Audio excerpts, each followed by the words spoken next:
Jarlah channel kamu dibilang porno. Memang porno kok. Demikian, sahabat filsuf yang terkenal itu membuka kalimatnya ketika seorang bosman mengatakan bahwa sebulan ini channel YouTube dan sosmed diserang buzzer demi informasi lain yang berbeda dengan pejabat yang miring ke IMF bisa tetap tenang berhutang dan pejabat yang pro foreign investment, yang kalau dibaca pro investasi di Tiongkok sih ya, bisa terlihat benar. Ketika hari hujan kemarin, saya menggeser secangkir teh hangat ke depan filsuf modern ini sambil mengatakan bahwa buzzer itu menyerang sosmed bosman dengan mengatakan bahwa mengandung unsur porno. Video bosman yang dijawab olehnya, ya iyalah mengandung porno karena kamu menelanjangi mereka. Saya asli tergelak tertawa. Itulah komentar Rocky Gerung sang filsuf modern ini kemarin di meja makan sambil menyeruput teh hangat. Dirinya berkomentar hal tersebut. Kalimat menelanjangi ini bullseye, tepat. Oke sahabat, dialog dengannya tidak akan diceritakan panjang-panjang dan dipublikasi. Hanya diskusi ringan kok, ngakak-ngakak ketimbang stres. Mikirin kok ada dua pejabat namanya kesangkut di Pandora Papers, tetapi sang pejabat tertinggi tidak ngapa-ngapain. Mereka dan masyarakat dong lebih hebat lagi, yaitu bahwa itu dianggap hal biasa saja di zaman pejabatnya yang paling populer sedunia saat ini. Itu biasa saja, walaupun artinya nama yang ada di Pandora Papers itu, kalau mereka berdua pejabat di Tiongkok sudah masuk kategori korupsi yang bakal di titik-titik. Kalian tulis sendiri titik-titik itu apa. Tapi itu kan di negara yang berdaulat yang anti korupsi. Ya lain ladang lain belalang lah. Ladang negara tetangga kan lain dengan Tiongkok. Tiongkok itu sentral, pusatnya. Negara tetangga itu adalah provinsinya Tiongkok. Mempermudah kebijakan sentral itu kewajiban. Dan yang di Pandora Papers itu fee atau bonus. Ya nggak apa-apa juga. Jadi semuanya jalan seperti biasa. Mumpung masyarakatnya sudah dibuat apatis tingkat dewa. Kecuali yang oposisi. Kesenangan ada bahan maki-maki. Tapi nggak ada solusinya juga. Sungguh heran dengan didiamkannya pejabat yang namanya ada di dalam Pandora Papers. Padahal ini pembuktian kebenaran apakah data itu salah atau benar mudah diklarifikasi. Kalau benar,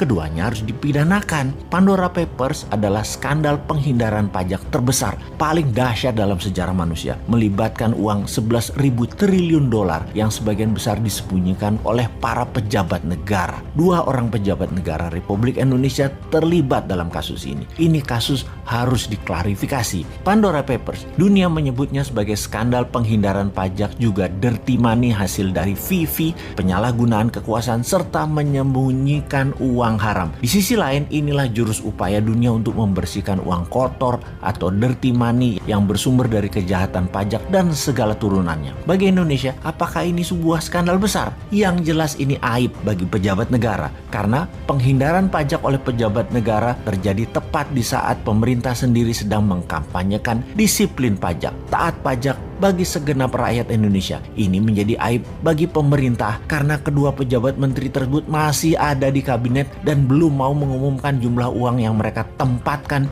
di Pandora Papers tersebut. Keterlibatan dua menteri pemerintahan saat ini yang masuk dalam daftar nama pejabat dunia yang melakukan penghindaran pajak setara dengan 130 tahun penerimaan pajak APBN Indonesia sesungguhnya akan menjadi pukulan telak bagi pemerintah yang akan menghalangi seluruh upaya pemerintah dalam meningkatkan kedisiplinan pajak di dalam negeri. Untung rakyatnya nggak paham dan tidak peduli. Namun pastinya upaya pemerintah untuk menggenjot pajak dari orang pribadi saat ini akan menjadi bahan cemoohan bagi pembayar pajak karena menterinya sendiri justru melakukan penghindaran pajak. Pejabatnya mencari surga pajak di luar negeri, sementara rakyat Indonesia sendiri dibenamkan dalam neraka pajak. Tapi ya sudahlah, walaupun kita ngomong panjang lebar, toh rakyat masih memuja pemimpin yang populer yang tetap melindungi orang-orang di sekitarnya walau jelas-jelas ada di Pandora Papers. Selamat, sekali lagi, selamat memanfaatkan kepercayaan masyarakat yang bodoh, tidak peduli, dan hanya bisa diam seperti saya.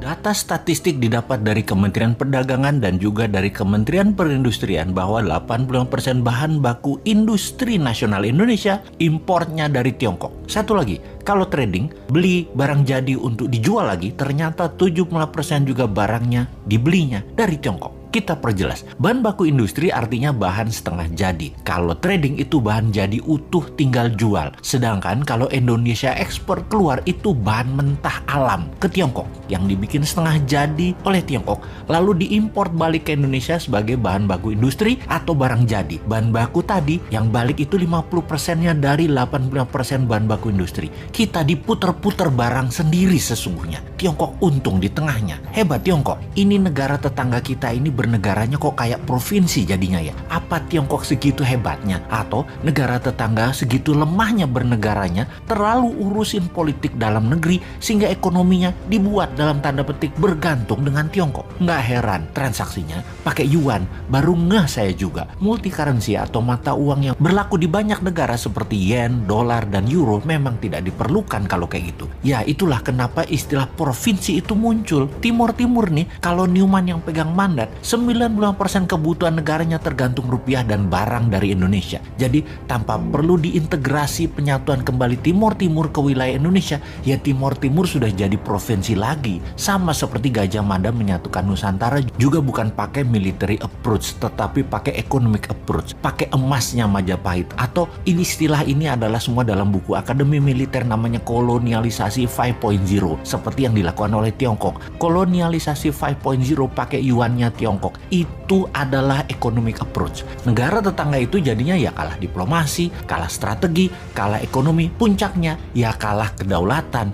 Hal ini tanpa perlu menurunkan bendera merah putih diganti dengan merah bintangnya, ya sudah takluk jadi provinsi juga. Jadi apa kata Beijing deh seakan-akan. Tapi sekali lagi, untung masyarakatnya dibuat apatis nasionalismenya, nggak ngerti kedaulatan, nggak ngerti nation right. Kalau paham sudah biar tuh pejabat yang paling serba bisa itu. Saking baiknya atau nggak ngertinya bernegara pejabat puncaknya, di negara tetangga tersebut ada pejabatnya terbukti meletakkan uang di Pandora Papers aja nggak diapa-apain. Walau kalau ditanya nggak tahu duit dari mana tuh dapatnya pejabat itu. Pejabat loh ya. Rakyatnya kalau udah hal gini cuek. Mungkin sudah kadung cinta dan sudah kadung kena propaganda otaknya oleh ribuan buzzer bahwa anti pemerintah itu pasti kadrun yang kena radikalisme Timur Tengah. Bosman bahkan dibilang kadrun.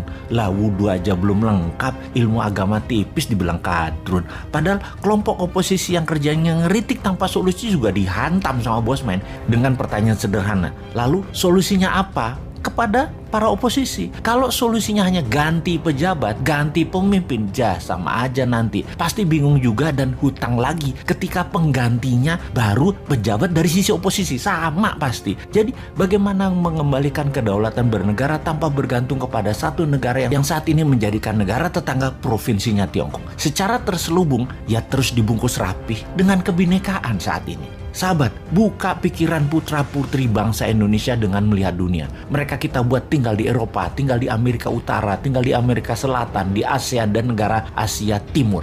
5 tahun pertama minimum mereka tinggal 2 tahun untuk ambil kursus apa saja. Juga ambil ilmu kekinian di berbagai belahan dunia. Kirim 10 juta putra-putri terbaik untuk mendapatkan ilmu, mendapatkan jaringan dan pengalaman hidup di berbagai negara yang ekonominya lebih maju dari Indonesia. Di tanah air, sekolah ubah kurikulumnya. Bukan 6 tahun SD, 3 tahun SMP, 3 tahun SMA, total 12 tahun, tapi ubah hanya 10 tahun. Nggak ada yang namanya SD, SMP, SMA. Yang ada hanya sekolah pratama atau primary school, kemudian sekolah kejuruan, universitas, sekolah tinggi, akademi militer, kepolisian, dan lain sebagainya. Selesai sekolah pratama, maka ada wajib militer 2 tahun. Secara teknis, wajib militer selesai dulu, baru 10 juta putra-putri terbaik ini dikirim ke luar negeri dalam 5 tahun ke depan. 10 tahun ke depan, tambah lagi, ada 20 juta putra-putri terbaik ini memiliki nasionalisme yang kuat, berpikir terbuka, pandai, dan membuat banyak perubahan di tanah air tercinta ini hingga menjadi negara berdaulat utuh adalah karena pengalaman mereka selama mereka belajar dan melihat dunia. Itulah bekal untuk Indonesia emas di tahun 2045 versi Newman. Kita tantang yang lainnya, konsepnya mana? Jangan cari populer jual tampang dan kegiatan pakai anggaran Pemda dan anggaran negara dong. Modal sendiri tanpa jabatan, tanpa anggaran pemerintah kalau bisa.